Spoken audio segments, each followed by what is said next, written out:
Mas eu queria saber a primeira coisa. Você se surpreendeu com a decisão do Copom? Não a decisão em si, que já era esperada, mas com o que eles falaram em termos de prognóstico para as próximas reuniões? Não, eu acredito que não, né? Porque qual que era o cenário que eu, inclusive, comentei, né, no seu vídeo anterior, né, no áudio? Eu acreditava que sim, o Banco Central iria dar alguma sinalização de que ou ele iria reduzir o ritmo de alta, ou que ele já reduziria em um futuro próximo, ou ele já reduziria na próxima reunião. E ele divulgou claramente, né, no comunicado e na ata, que ele acredita ser o mais adequado reduzir o ritmo de alta de juros para as próximas reuniões. Reuniões, né? Então, a gente já sabe, inclusive com a ata do Copom, que vai vir mais de uma alta aí para as próximas reuniões, mas ele vai reduzir o ritmo de alta. Então, você espera, por exemplo, agora foi 1,5, na próxima 1, na outra meio, coisa assim? Perfeito, exatamente. Esse é o cenário, né? O nosso cenário lá. Mais uma alta de 1% e para fechar o ciclo de alta, 0,5%. Então, isso levaria a nossa Selic ao patamar de mais 1%, 11,75, mais meio, 12,25?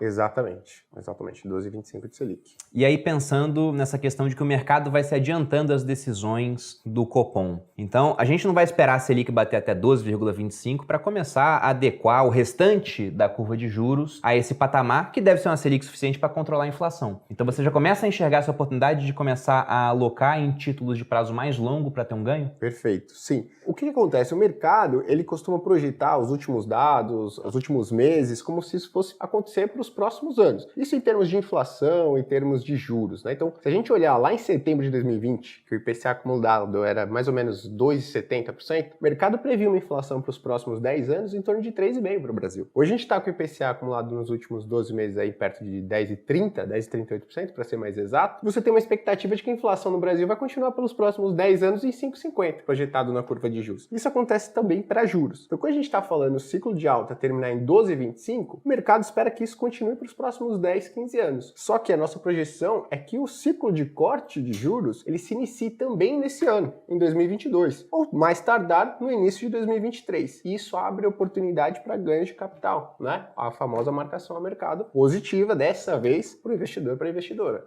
Porque no ano passado, quem comprou títulos do Tesouro, tirando ali o pessoal que comprou o Tesouro Selic, por exemplo, muito provavelmente viu o preço do título diminuindo ao longo do ano com a subida das taxas. Então, vários de vocês, se entrarem no extrato do Tesouro Direto, por exemplo, vão ver lá que tem uma curva teórica, que é aquela que se o mercado fosse agir em linha reta, é o que você deveria estar ganhando, e tem a questão real, que trouxe prejuízo para vários investidores nos títulos públicos. Eu acho que é interessante, até dando um passo atrás, antes dessa pergunta que a gente fez inicialmente, falar sobre o que é essa marcação a mercado. Você tem como dar um exemplo para o pessoal entender melhor? Claro. A marcação a mercado é basicamente o valor justo de um título. Então as pessoas estão acostumadas, eu costumo dizer, com o preço de uma ação variando, né? Então a pessoa compra o preço de uma ação, vamos supor que ela entra na recomendação de um analista, né, que o preço da Petrobras, por exemplo, vai valer R$60 por ação. Você compra R$30 e você não está preocupado com o meio do caminho, normalmente, né? Então varia ali para 25, para 35, tá? Mas você está olhando o quê? O preço-alvo. Na renda fixa é mais ou menos a mesma coisa. Por exemplo, quando você compra um pré-fixado, todo título público pré-fixado vale R$1.000 no vencimento. Só que no meio do caminho, você tem uma montanha-russa. Você comprou 800, ele pode valer 700, né? Pode depois valer 850, né? Vai oscilando. Só que no vencimento ele vai valer R$1.000. Só que para marcação no mercado a gente costuma usar o exemplo do pré-fixado, que é mais comum, só que isso também acontece com títulos indexados à inflação. Então, a marcação a mercado nada mais é do que a variação do preço do título dia a dia. Então, como acontece com uma ação? Todos os dias esse título é marcado pelo seu valor justo de negociação no mercado inteiro. Todos os títulos públicos são marcados pelo mesmo preço. Tem gente que fala, mas eu comprei um há 6 meses, mês passado eu comprei outro. Todos os títulos públicos são negociados no mesmo preço. É a oscilação do preço justo do ativo. No caso desse exemplo que o Gui deu, vamos supor que uma pessoa comprou um tesouro pré-fixado que vai vencer em 2024 com uma taxa de 12%, aí tinha um certo preço. Agora comprou com outra taxa, vai ter um preço diferente. Só que se ela olhar no extrato dela, ambas as compras estão com o mesmo preço, porque é o mesmo título sendo marcado a mercado. Então, marcação a mercado é simplesmente o preço da negociação. Perfeito. Como falou no caso da ação, toda hora as ações são marcadas a mercado, o seu imóvel, ele é marcado a mercado também, só que como o preço dele não está piscando em um site,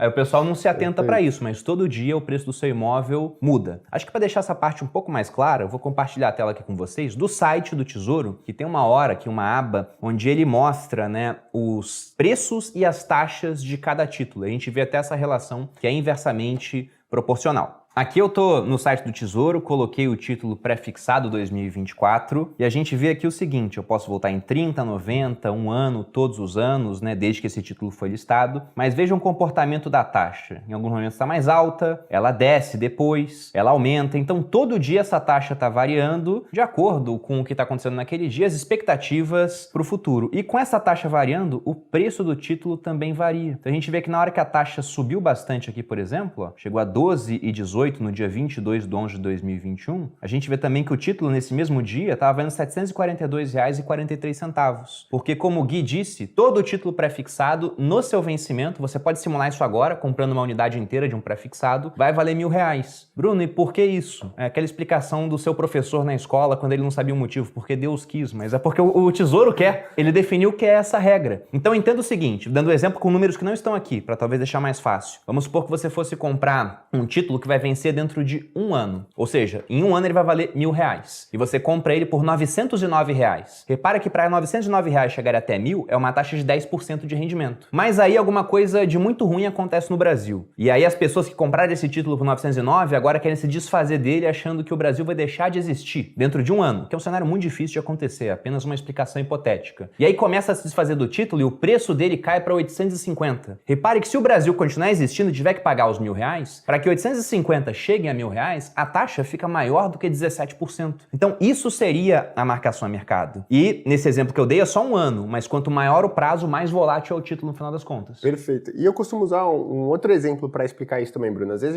vamos supor que você compra um título pré-fixado que vence em 3 anos, paga uma taxa de 10% ao ano. Pô, quando ela oscila, o que acontece com o preço do meu ativo? Vamos supor então que você comprou um título pré, taxa de 10% ao ano, para não ficar só muito no preço. Se essa taxa subir para 12% ao ano, o que vai... Vamos primeiro cair. Se essa taxa cai para 8% ao ano, o que acontece? Você vai antecipar 2% de ganhos a cada ano até o vencimento. Então eu antecipei o do ano que vem, o do ano seguinte e do terceiro ano. 2% para cada ano. Então você tem uma valorização na cabeça do seu ativo de 6%. O inverso também é verdadeiro. Quando essa taxa sai de 10% para 12%, você vai postecipar esses ganhos. Só que para você postecipar algum ganho, o que vai acontecer? O valor do seu ativo vai cair. Então você vai postecipar 2% de ganhos para cada ano até o vencimento. Então seu ativo vai se desvalorizar 2% para o primeiro ano, 2% para o segundo, 2% para o terceiro, seu título vai se desvalorizar 6%. Interessante. Então vejam que a marcação a mercado, quem entende disso, evita momentos ruins para se expor a títulos públicos, onde você vai estar, nas palavras aqui do Gui, postecipando que você vai ganhar, porque afinal de contas o preço dele cai muito, né? E com isso a taxa sobe. E para quem entende, você entra em momentos onde você pode antecipar esses ganhos, pegando o resultado que ia demorar anos para vir através da compra de um título público e pegando tudo em um único ano às vezes. Eu lembro que no último ciclo de queda da taxa de juros, teve gente, né, mandava para mim no Instagram, eu mesmo ganhei até um dinheiro bom com isso, mas não chegou a ser igual dessas pessoas. Teve cara ganhando um período de 2 anos mais de 100% e um título IPCA mais de 2035. Perfeito, perfeito.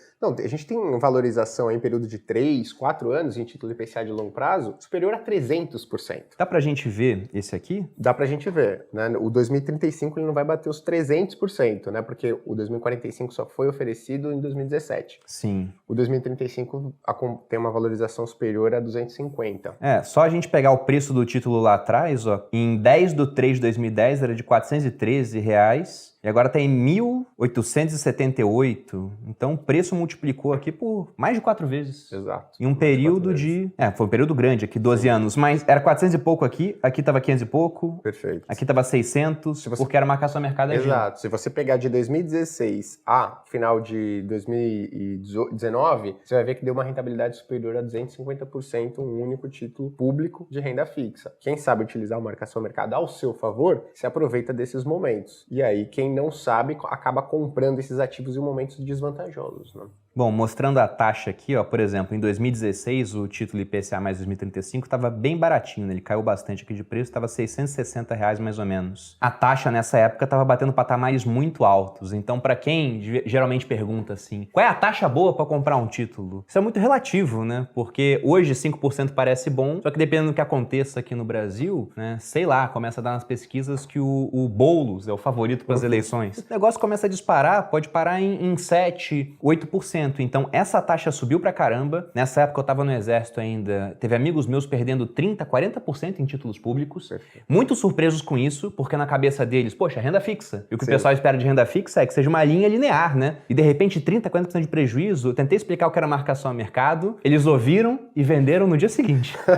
E depois teve o impeachment da Dilma, a taxa começou a cair e nisso a gente teve esses grandes ganhos de marcação a mercado com o preço do título subindo muito. Mas repara aqui que nos últimos anos o preço ele tá lateralizado, né? Até caindo um pouco